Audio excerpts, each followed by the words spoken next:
नमस्ते दोस्तों, PR novel 2.0 में आपका स्वागत है। यहाँ आपको दिल छू लेने वाली रोमांस की कहानियाँ, रोंगटे खड़े कर देने वाली बदले की गाथाएं, डरावनी और रहस्यमयी डरावनी कहानियाँ और कल्पना से भरी पुनर्जन्म की अद्भुत कल्पनाएं सुनने को मिलेंगी। ये सभी कहानियाँ आपको एक ऐसी दूसरी दुनिया में ले जाएंगी जहाँ हर मोड़ पर रोमांच और भावनाएं आपका इंतजार कर रही हैं। अगर आप हमारी कहानियों के जादू में खो जाना चाहते हैं तो अभी इस चैनल को सब्सक्राइब करें और हमारी काल्पनिक दुनिया का हिस्सा बने। वो सीधा अंदर जाके विवान को दुधने लगा और विवान का कोई आता पटाए नहीं था। तभी एक गार्ड विवान को घसते हुए विवान के सामने लेकर आया और ऋषभ के आगे पटक दिया। विवान इस वक्त आध मरी हालत में था, उसे तो कुछ बोला भी नहीं जा रहा था। ऋषभ को उसकी हालत देख खुद पर गुस्सा आ रही है कि वो उसने ही विवान को अकेले मल्होत्रास को सबक सिखाने क्यों भेज दिया। अब आगे ऋषभ दौड़कर विवान के पास गया और नीचे बैठ विवान के गालों को थपथपाते हुआ बोला, विवान यार आंखें खोल, देख मैं तुझे लेने आया हूँ, अपनी आंखें खोल। विवान जो अधमरी हालत में था उसने किसी तरह अपनी आंखें खोली और ऋषभ को एक बार देखा, फिर बेहोश हो गया। ऋषभ को विवान की हालत देखी नहीं जा रही थी, ऊपर से उसे बहुत तेज गुस्सा आ रहा था।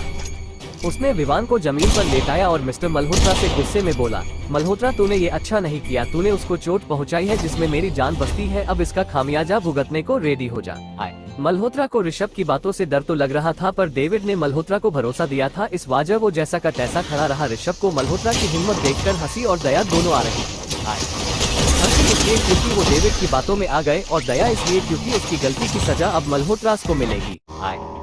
मिस्टर मल्होत्रा ना डरने की एक्टिंग करते हुए बोला, अरे मिस्टर आर के आप तो गुस्सा हो गए, वैसे ये तो ट्रेलर था, पिक्चर अभी बाकी है। ऋषभ गुस्से में ही बोला, मतलब क्या है तेरा। मल्होत्रा हंसते हुए बोला, अरे आर के मुझे उम्मीद नहीं थी कि तू इतना बेवकूफ होगा। अबे दिल्ली। मल्होत्रा की बात सुन टेंशन में आ गया, उसने अपना फोन निकाला और अपने अदमियों को फोन मिलान लगा, पर किसी ने ऋषभ का फोन पिक नहीं किया। ऋषभ को अब और भी ज्यादा गुस्सा आ रही थी। वो मल्होत्रा का कोलार पकड़ बोला, साले अगर मेरी फैमिली को एक खरोच भी आई तो तेरी 7 हफ्ते भी पैदा होने से पहले मेरे नाम से डरेगी। मल्होत्रा ऋषभ का हाथ कोलार से हटाते हुए बोला, अरे आर के सर आप तो भड़क गए, अभी तो मैंने कुछ किया ही नहीं। ऋषभ मल्होत्रा पर उंगली पॉइंट करते हुए बोला, तुझे क्या चाहिए बोल, बस मेरी फैमिली और विवान को छोड़ दे। मल्होत्रा के मन में ऋषभ की बात सुन लालच आया और वो बोला, जो मांगूंगा दे पाएगा क्या। ऋषभ बड़े एटीट्यूड से बोला, मानकर तो देख। मल्होत्रा कुछ बोलने वाला था कि पीछे से अवनी की आवाज आई, तेरी जान। अवनी की आवाज सुन मल्होत्रा सोच में पड़ गया, ये कौन है, क्योंकि अवनी ने मास्क लगाया हुआ था। वही ऋषभ शौक में था कि अवनी यहाँ क्या कर रही है। अवनी ऋषभ के पास आई और ऋषभ के हाथ में हाथ डाल बोली, मुझे तेरी जान चाहिए। मल्होत्रा अब समझ गया कि अवनी कौन है। वो हंसते हुए बोला, अरे मिसेज आर के आप भी यहाँ आ, मुझे उम्मीद नहीं थी कि आर के अपनी बीवी को भी ऐसे मामलों में घसीटता है और आप गलत बोल रही हैं, यहाँ मांग मेरी पूरी होने की बात चल रही है। अवनी एक तीखी स्माइल के साथ बोली, ओह ऐसा क्या, पर मैं भी अपने पति से भी मांग रही हूँ। और ऋषभ की तरफ देखते हुए बोला, देखती हूँ कि वो मुझे कैसे मना करते हैं। ऋषभ को समझ नहीं आ रहा था अवनी क्या कर रही है। वो अवनी से इशारा में बोला, फैमिली, तो अवनी ने इशारों में बताया सब ठीक है। ऋषभ अवनी की बात सुन गुस्से से भर गया और मल्होत्रा से बोला, तेरी हिम्मत कैसे हुई मेरी फैमिली का नाम लेकर मुझे डराने की। मल्होत्रा बोला, मेरी हिम्मत तूने अभी देखी ही कहा है, अगर तूने दोबारा मुझे ऐसे बात की तो मैं तेरी फैमिली को जिंदा जला दूंगा। ऋषभ मल्होत्रा की बात पर हंसते हुए बोला, अच्छा तू मेरी फैमिली को जिंदा जला देगा, पर कैसे। मल्होत्रा बोला, मतलब क्या है तेरा। ऋषभ मल्होत्रा की आंखों में देखते हुए बोला, जब तेरे पास मेरी फैमिली ही नहीं है तो जलाएगा कैसे। मल्होत्रा ऋषभ की बात सुन पसीने से भर गया, उसने अपना फोन निकाला और अपने अदमियों को फोन किया। फोन पिक होते ही मल्होत्रा गुस्से से बोला, एक काम बोला था वो भी अच्छे से नहीं कर पाए। उधर से ऋषभ का खास बॉडीगार्ड बोला, अरे सारी शराब के आदमी तो दुनिया छोड़ चुके हैं, अगर आपको उनसे बात करनी है तो आपको भी ऊपर जाना होगा। आप उसकी टेंशन मत लीजिए, बॉस आपको ऊपर भेज देंगे। मल्होत्रा मरने के नाम से कांपने लगा, तभी उसे कुछ याद आया और उसने डेविड को फोन मिला दिया। फोन उठाते ही मल्होत्रा ने डेविड को सब बता दिया। डेविड सब सुन गुस्से से बोला, नालायक किसी काम का नहीं है, अब फोन काट, आज से तेरा मेरा कोई रिश्ता नहीं ही, और उसने फोन काट दिया। मल्होत्रा को कुछ समझ नहीं आया कि अभी अभी क्या हुआ। मल्होत्रा का फोन किसी ने बिना उसकी बात सुने काट दिया। उसे अपनी किस्मत पे हंसी और रोना दोनों आ रहा था कि वो किसकी बातों में आ गया। उसे पूरी उम्मीद है ऋषभ उसे जिंदा नहीं छोड़ेगा, पर फिर भी वो एक बार जान बचाने की कोशिश करना चाहता था। बाल वापस ऋषभ की तरफ मोड़ उसके पैरों में गिड़गिड़ाते हुए बोला, आर के सर मुझे माफ कर दीजिए, मेरे से बहुत बड़ी गलती हो गई कि मैंने डेविड पे भरोसा किया। ऋषभ को उसकी एक्टिंग समझ आ रही थी, वो उसे अपने पैरों को छुड़ाते हुए बोला, अब वो तो तेरी गलती है कि तूने भरोसा भी ऐसे इंसान पे किया जो कभी भरोसे के लायक था ही नहीं। मल्होत्रा वैसे ही बैठे बैठे रोने की एक्टिंग करते हुए बोला, आरके सर एक बार मुझे माफ कर दो, मैं आपका जिंदगी भर वफादार रहूंगा। ऋषभ को उसकी एक्टिंग समझ आ रही थी। वो बोला, देख ज्यादा डरामे करने की जरूरत नहीं है, मुझे पता है तुझे अपनी जान बचानी है इसलिए ये सब बोल रहा है, पर आज तेरी जान जाना पक्का है क्योंकि तूने आज मेरे दो सबसे खास लोगों को मारने की कोशिश की है, मेरी फैमिली और विवान, इसका खामियाजा तो तुझे भुगताना पड़ेगा। मल्होत्रा को समझ आ गया था कि ऋषभ उसके झांसे में नहीं आएगा। वो उठा और अपने कपड़ों को सही करते हुए बोला, तुझे जो करना है कर ले, पर याद रखियो मेरी पूरी फैमिली अभी जिंदा है, वो तुझे ढूंढ कर मार ही देंगे। इसका जवाब अभी ने दिया, अरे मिस्टर मल्होत्रा, आप ये गलत फहमी कैसे पाल लेते हैं कि आपकी फैमिली हमारा कुछ उखाड़ भी पाएगी, उनके लिए इंतजाम मैंने पहले से ही करके रखा है। फिर उसने 2 बार क्लैप किया। अजवा, सुन, कोमल, रोहित, रोनित और ऋषभ के सारे बॉडीगार्ड मल्होत्रा की पूरी फैमिली को पकड़ कर ला रहे थे। सबने ऋषभ के सामने आ मल्होत्रा फैमिली को धक्का दे मिस्टर मल्होत्रा के पास भेज दिया। मल्होत्रा फैमिली में 8 लोग थे, मिस्टर एंड मिसेस मल्होत्रा और उनके 6 बच्चे थे, सारे के सारे लड़के थे। ऋषभ अवनी के कारनामे देखकर दंग था और उसे उस पे बहुत प्राउड भी फील हो रहा था कि उसकी वाइफ किसी से भी टक्कर ले सकती है। अवनी ने मिस्टर मल्होत्रा से बोला, तो मल्होत्रा जी आपके पास 2 ऑप्शन है, पहला चुपचाप से अपनी मौत कबूल करो या दूसरा मैं अपने तरीके से आपको मौत दूंगी, पर मरना तो तय है आप लोगों का। मरने का नाम सुन मल्होत्रा के साथ बाकियों की भी हालत खराब हो गई। मिसेज मल्होत्रा अवनी के पैरों में गिर माफी मांगते हुए बोली, मैडम जी हम लोगों को माफ कर दो, हमन बहुत बड़ी गलती कर दी, आज कैसे उलझ गए। पर अवनी उसके नकली अस्सियों से नहीं पिघली, बल्कि उसने उन्हें इग्नोर करते हुए मल्होत्रा के सबसे छोटे बेटे पर गन तानते हुए बोली, कैसे रहेगा अगर शुरुआत तेरे से आए। मिसेज मल्होत्रा अपने को इग्नोर होता देख चिढ़ गई, पर वो कुछ बोल नहीं सकती थी। पर अवनी की बात सुन वो डर गई और अपने छोटे बेटे के सामने जाके खड़ी हो गई। और अवनी से हाथ जोड़ माफी मांगते हुए बोली, इसकी कोई गलती नहीं है, इन सब में इसे छोड़ दो, ये बहुत मासूम है। अवनी मिसेज मल्होत्रा की बात सुन हंसते हुए बोली, तुम क्या बोल रही हो, ये वो भी मासूम, अरे मासूम तो वो लड़कियां थी जिनके साथ ये एक रात बिता के उन्हें प्रेग्नेंट करके छोड़ देता। उन बेचारियों को तो ये तक नहीं पता होता था कि उनके बच्चों का बाप कौन है। अरे ये तो वो जलाद है जिसे इस दुनिया में रहने का कोई हक नहीं है। और अवनी ने उस पे शूट कर दिया, वो सीधा यमराज को प्यारा हो गया। अवनी और ऋषभ ने एक एक कर सभी को मार दिया, बस मिस्टर और मिसेज मल्होत्रा बचे थे। दोनों अपने आंखों के सामने अपने बच्चों को मरते देखते रहे थे और खुद को कोस रहे थे कि उनके कर्मों की सजा उन्हें मिल रही है। जब मिसेज मल्होत्रा को मारने का टाइम आया तो वो रोती हुए ऋषभ से बोली, तुमने मेरे बच्चों को मेरी आंखों के सामने मारा है, ये बाददुआ है मेरी, तू जिससे सबसे ज्यादा प्यार करता वो भी तेरी आंखों के सामने ऐसे ही मरेगा। ऋषभ को मिसेज मल्होत्रा की बात बिल्कुल पसंद नहीं आई, उसने उन्हें भी शूट कर दिया। अपनी बीवी और बच्चों को अपने सामने माता देख मिस्टर मल्होत्रा सिर्फ रोने के अलावा कुछ नहीं कर सकते थे। ऋषभ ने उन्हें भी गोली मार दी। फिर उसने रोनित को लाश ठिकाने लगाने का ऑर्डर दे विवान और अवनी के साथ अपने प्लेस की तरफ निकल गया। वो उसके साथ कोमल भी आरके के पैलेस गई। सब प्लेस पहुंचे तो डॉक्टर की पूरी टीम पहले से उनका वेट कर रही थी। ऋषभ विवान को कंधे पे उठा, उसके रूम में लेटा दिया, फिर एक साइड खड़ा हो गया और डॉक्टर को अपना काम करने दिया। कबीर आधे घंटे के चेकअप के बाद डॉक्टर ऋषभ के पास आए और बोले, सर विवान की कई सारी हारिया फ्रैक्चर है, उन्हें बहुत बुरी तरह से टोर्न किया गया है। उसकी स्किन पे कई जगह घाव के निशान है जिसपे नमक लगा और भी जलाया जा रहा था। ऋषभ से विवान की हालत सुनिए नहीं जा रही थी, बड़ी मुश्किल उसने अपने गुस्से को कंट्रोल करे डॉक्टर की बात सुन रहा था। डॉक्टर को भी माहौल में थोड़ा ठंड का एहसास हो रहा था। वो फटाफट सब बता के वहाँ से दुम दबा के भाग गया। अब आगे डॉक्टर के जाने के बाद ऋषभ कुछ देर तक तो विवान को चुपचाप खड़ा देखता रहा, फिर वो भी उसके रूम से बाहर चला आया। बाहर हाल में अवनी कोमल को संभल रही थी। कोमल ने जब से विवान की इतनी बुरी हालत देखी थी तब से वो चुप होने का नाम ही नहीं ले रही थी। अवनी बड़ी मुश्किल से उसे चुप करा पा रही थी। ऋषभ कोमल के पास आया और उसके कंधे पर हाथ रखा। कोमल ने सिर उठा ऋषभ की तरफ देखा जैसे पूछ रही हो, विवान अभी कैसा है। ऋषभ बोला, अब वो ठीक है, तुम रोना बंद करो। अगर उसने तुम्हें इतना रोते देख लिया न तो अपनी परवाह किए बिना ही वो तुम्हें चुप कराने आ जाएगा। ऋषभ की बात सुन कोमल के चेहरे पर एक छोटी सी स्माइल आ गई। ऋषभ उसे देखकर बोला, तेरे चेहरे पर स्माइल अच्छी लग रही है। ऋषभ की बात सुन कोमल तो खुश हो रही थी, वही अवनी जल भून के राख। ऋषभ को माहौल थोड़ा गर्म होता हुआ लगा तो उसने अवनी की तरफ देखा जो उसे खा जाने वाली नजरों से घूर रही थी। ऋषभ की जान तो हलक में अटक गई, उसे तो समझ ही नहीं आ रहा था कि उसने अब क्या कर दिया जो अवनी उसे घूर रही है। ऋषभ नकली हंसी हंसते हुए बोला, एक्सक्यूज मी लेडीज, मुझे कुछ काम है, मैं अभी आता हूँ। और वो वहाँ से ऐसे भागा जैसे उसके पीछे कुत्ते पड़ गए हो। उसको ऐसा भागता देख कोमल अवनी से बोली, अवनी ऋषभ को क्या हो गया, वो ऐसे गिरता पड़ता कहाँ भाग रहा है।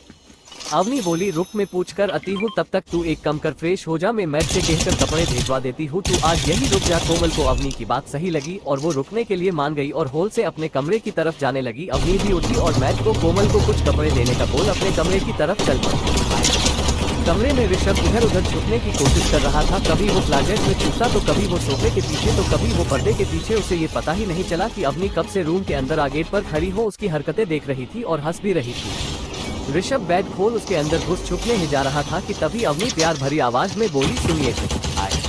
ऋषभ ने जब अवनी की आवाज सुनी तो वो और जल्दी से बेड के अंदर घुसने लगा, पर जब उसकी बात सुनी तो वही रुक अवनी को आंखें फाड़े देखने लगा। उसके दिमाग में तो यही चल रहा था कि अवनी ने कोई नशा कर लिया है क्या। अवनी ऋषभ को कहीं खोया देख उसके पास आई और बोली, सुनिए जी आए।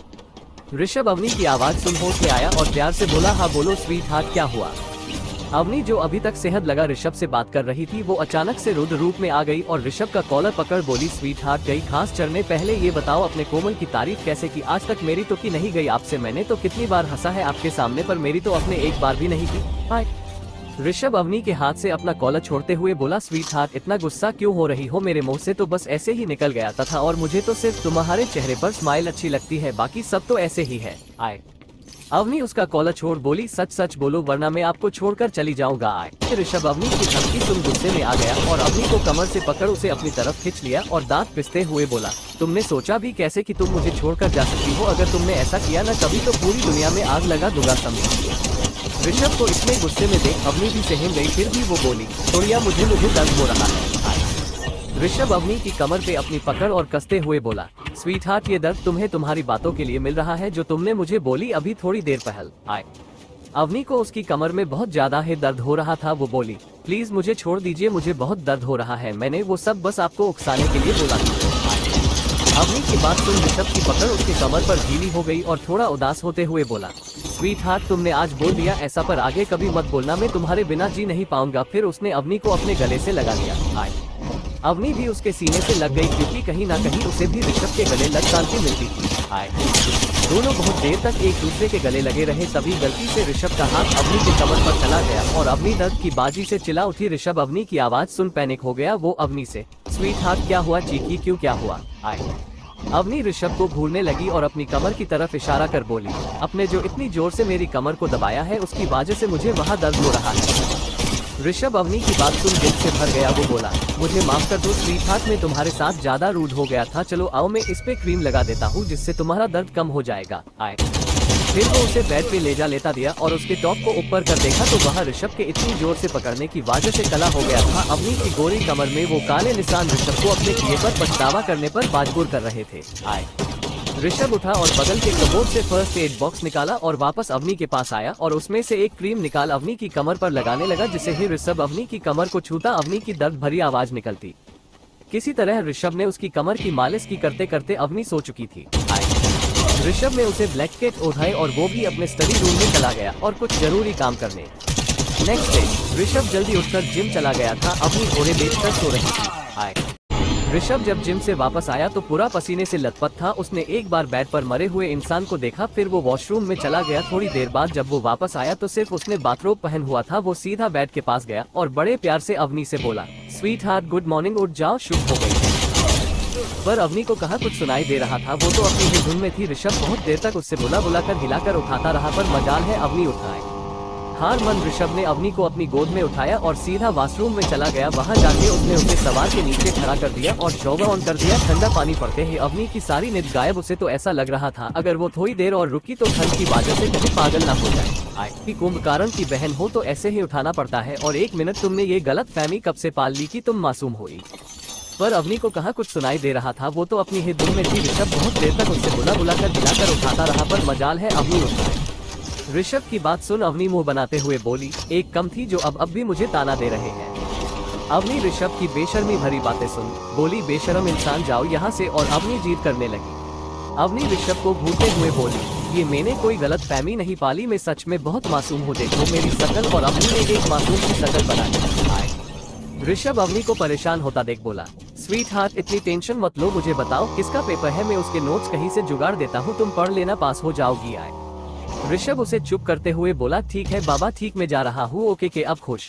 अवनी ऋषभ की शायरी सुन बोली, तारीफ ही ऐसे कर रहे हो जैसे मंत्र पढ़ रहे हो। ऋषभ अवनी को समझते हुए बोला, स्वीट हार्ट मैं तुम्हें ताना नहीं दे रहा, मैं तो बस असलियत बता रहा हूँ कि तुम्हें सच में पढ़ने की जरूरत नहीं। पाई वगैरह उनके लिए होती है जिन्हें जिंदगी में कुछ करना होता है, और तुमने तो पहले ही जिंदगी में बहुत कुछ कर दिया है, तो तुम्हें पढ़ने की तो बिल्कुल भी जरूरत नहीं है। अवनी ने हाँ में सिर हिलाया और ऋषभ वॉशरूम से बाहर चला गया। आए ऋषभ अवनी की आवाज सुन होश से आया और बोला, तुम क्या बकवास कर रही हो? मैंने तुम्हारी तारीफ कब की? मैं तो ये बोल रहा था तुम कहीं से भी मासूम नहीं लगती। आए ऋषभ अवनी की मासूम शकल देख उसे अवनी को किस करने का मन कर रहा था, पर उसने खुद को कंट्रोल किया और दूसरी तरफ मुंह करते हुए बोला, ये टेढ़े मेरे मुंह बनाने से तुम सच में कोई मासूम नहीं बन जाती। तो ये सब बनना बंद करो। हो तो मैं ये जनता हूँ कितनी मासूम हो तुम। तुम्हारा बस चले तो तुम डेली किसी ना किसी के हाथ पैर तोड़ती फिरो और बात करती हो कि तुम मासूम हो।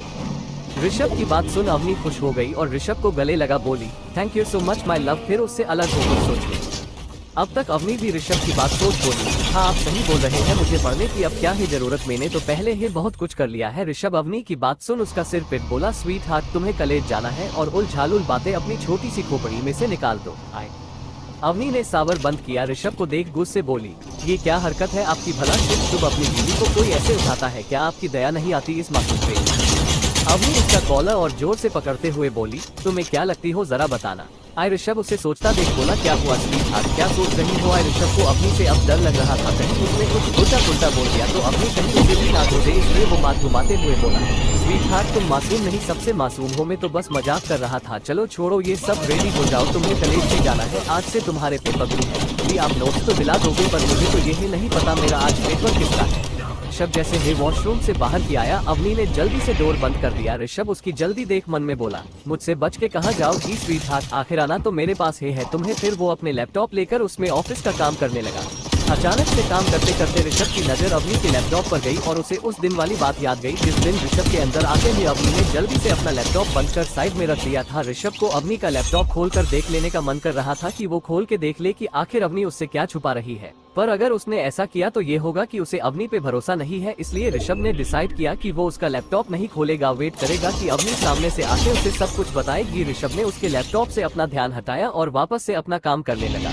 करीब आधे घंटे बाद अवनी बाथरोब पहन बाहर आई तो उसकी नजर ऋषभ पर गई जो बड़े ही फोकस के साथ अपना काम कर रहा था। अवनी को तो बस उसे जी भर के देखने का मन कर रहा था। देखते देखते उसे याद आया कि उसे कॉलेज भी जाना है।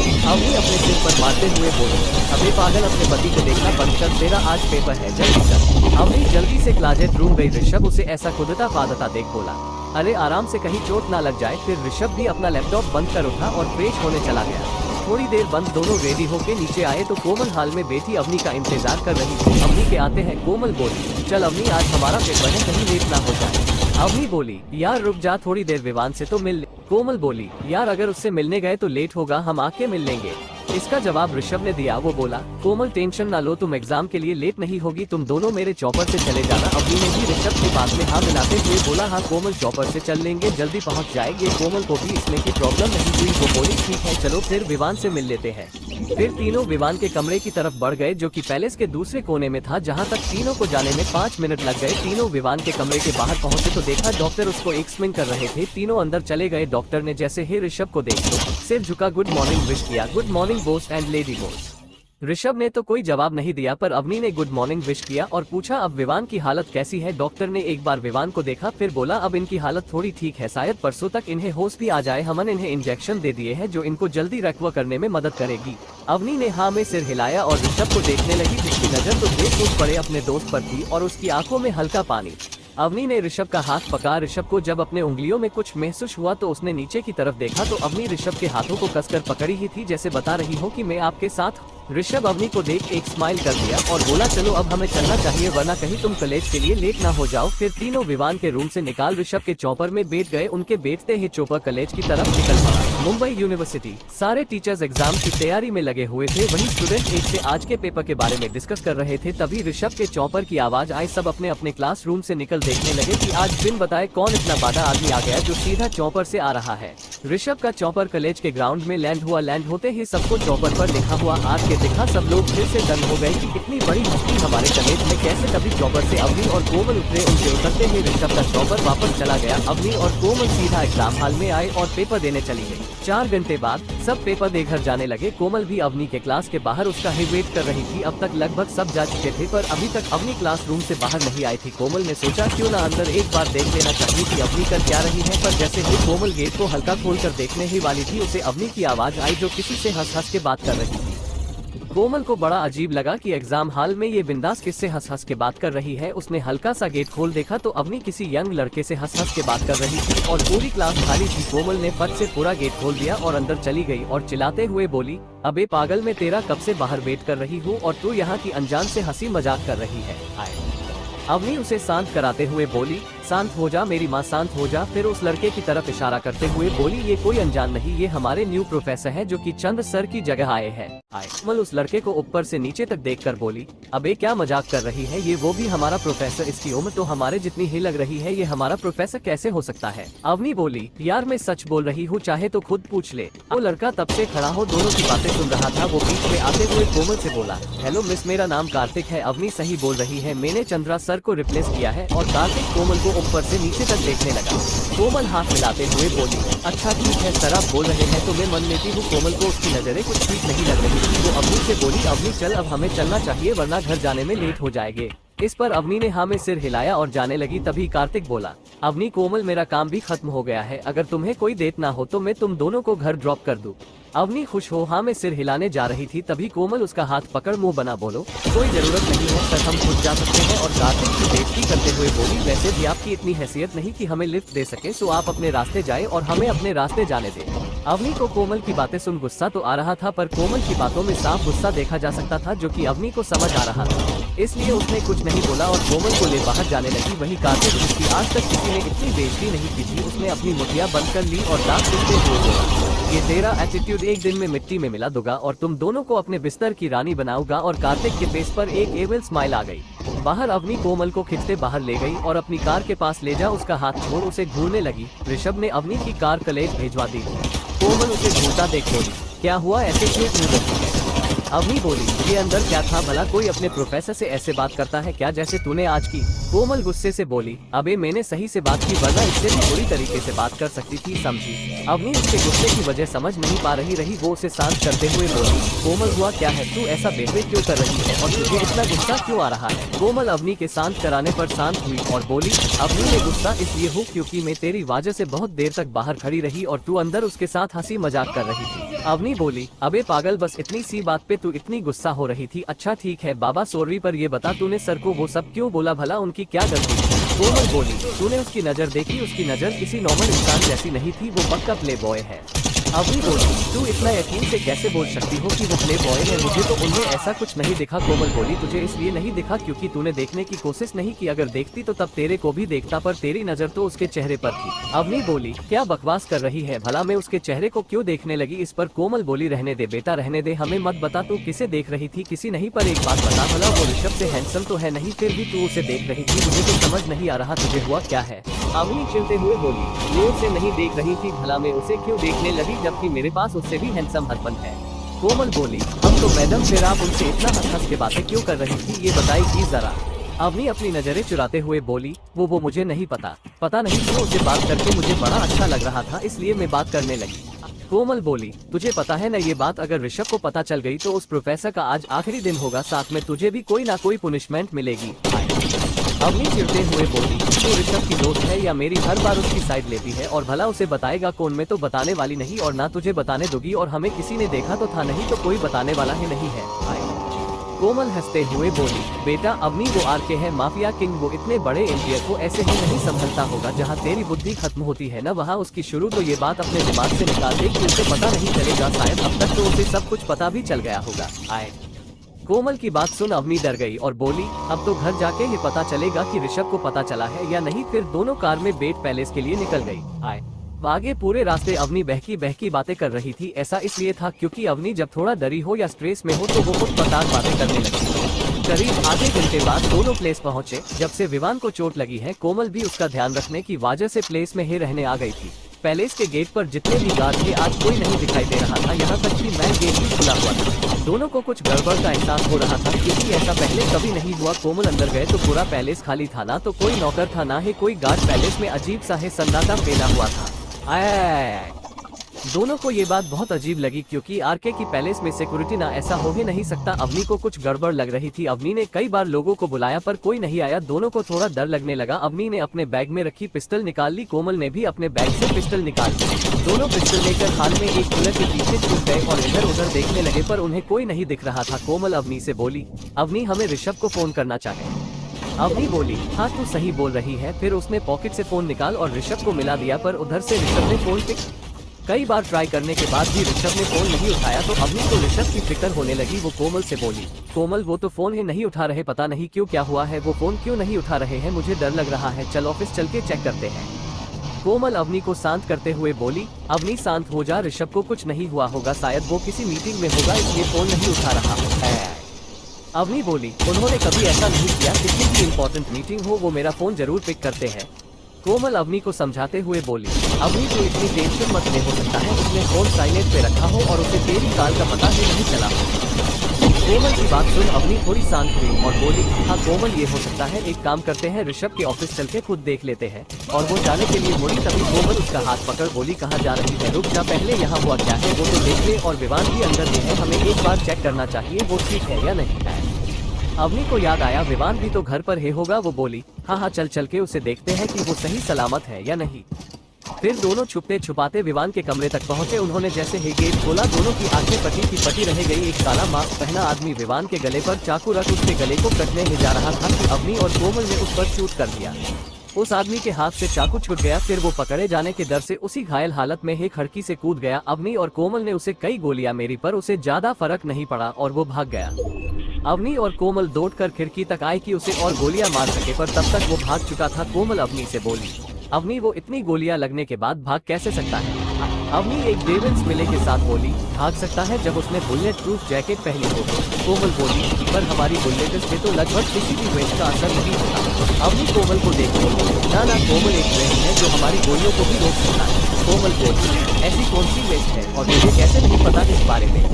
अवनी बोली, वो मैं बाद में बताऊंगी, पहले विवान को चेक कर देख वो ठीक है न। फिर दोनों दौड़कर उसके पास आ गई और उसको ऊपर से नीचे तक चेक किया कि वो ठीक है या नहीं। जब दोनों ने तसल्ली कर ली विवान एकदम ठीक है, तो दोनों उसे वापस से लेटा दिया और रूम से बाहर निकल गार्ड को ढूंढने लगे। तभी उन्हें एक रूम का गेट खुला हुआ दिखा। दोनों ने धीरे से उस रूम के अंदर देखा तो देखकर उनकी आंखें फटी की फटी रह गई, क्योंकि पूरे रूम में बस लाशें ही लाशें थी। पूरे पैलेस के गार्ड के साथ साथ सभी सर्वेंट की भी लाशें थी। वो दोनों अभी देख ही रही थी, तभी अवनी का फोन बजा। अवनी ने काला देखी और पट से फोन उठा लिया। ऋषभ कुछ बोल पाता उससे पहले अवनी फिक्र करते हुए बोली, आप कहाँ थे अब तक, मैं कब से आपको फोन कर रही थी, आप ठीक तो है ना, कुछ हुआ तो नहीं। आए ऋषभ उसे शांत कराते हुए बोल, अवनी क्या हुआ, इतना परेशान क्यों हो, क्या हुआ है मुझे बताओ। अवनी कुछ बोलने ही वाली ही थी कि कोमल ने उसके हाथ से फोन छीन लिया और बोली, ऋषभ तुम जल्दी से जल्दी घर आओ, यहाँ कुछ गड़बड़ हो गई है। आए और उसने फोन काट दिया। इधर ऋषभ कुछ बोलने ही वाला था कि फोन कटने से उससे गुस्सा आ रहा था, पर कुछ गड़बड़ है बात सोचकर वो जल्दी से रोनित को चोपर रेडी करने को बोला और चोपर में बैठकर पैलेस के लिए निकल गया। अब आगे उधर पैलेस में अवनी कोमल से बोली, तूने मेरा फोन क्यों छीना, मुझे बात तो करने देती। कोमल बोली, अबे तू बस दिन बात की बातें करके टाइम वेस्ट करती, इसलिए मैंने छीन लिया, और इतना मत रो, जब वो आ जाए तो जी भर के बात कर लियो।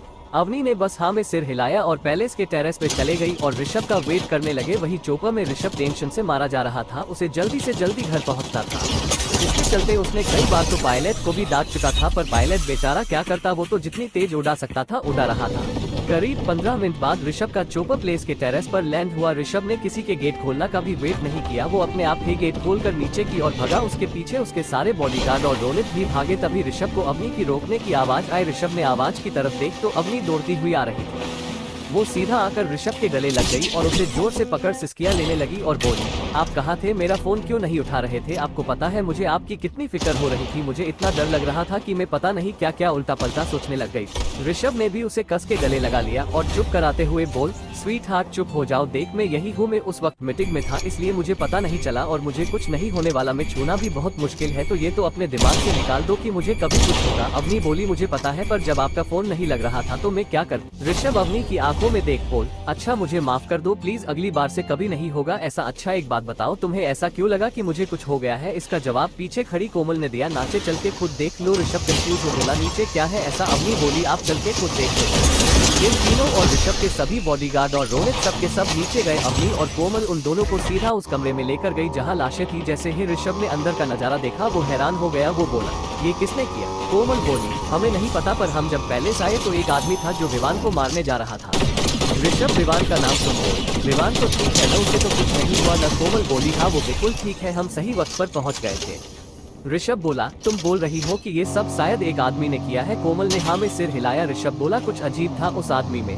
इसका जवाब अवनी ने दिया वैसे तो कुछ ज्यादा अजीब नहीं था, बट एक चीज बहुत अजीब लगी मुझे, उसके गर्दन पर पे लिखा हुआ था। ऋषभ बोला इसमें अजीब क्या है, ये तो बहुत से लोग लिखवाते हैं। अवनी बोली हाँ बहुत लोग लिखवाते हैं, पर उसके के साथ हंटर का टैटू था जो दिखने में बहुत ही अजीब लग रहा था।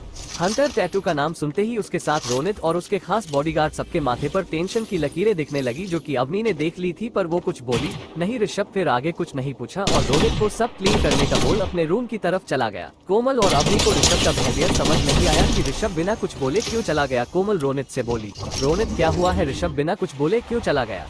रोनित बोल मुझे नहीं पता, तुम खुद जाके बॉस से पूछे लो। अवनी बोली कोमल तू विवान के पास जा, मैं जाके बात करती हूँ। कोमल ने हाँ में सिर हिलाया और वो विवान के रूम की तरफ चल दी और अवनी अपने रूम की तरफ। रूम में ऋषभ अपनी चाय खोलकर एक वाइन की ग्लास लेकर विंडो पर खड़ा हो धीरे धीरे उसको पी रहा था। अवनी रूम में आई तो ऋषभ को वाइन पीते देख उसे इतना तो समझ आ गया कि बात कुछ बड़ी है, वरना ऋषभ इतनी जल्दी वाइन नहीं पीता। अवनी उसके बगल में जाके खड़ी हो गई और बाहर देखते हुए बोली क्या हुआ आपको? टैटू की बात सुन के आप बहुत परेशान लगे हैं। ऋषभ जो कब से अपने ख्यालों में खोया हुआ था वो अवनी की आवाज सुन होश में आया और बोला नहीं मैं कहाँ परेशान था, वो तो बस विवान को कुछ हो जाता इस बारे में सोचकर थोड़ा परेशान था और कुछ नहीं। अवनी ऋषभ की तरफ मुड़ी और उसके चेहरे को पकड़ अपनी तरफ कर बोली आपको झूठ बोलना नहीं आता, आप सच सच बताइए क्या बात है, वरना मैं आपसे बात नहीं करूँगी।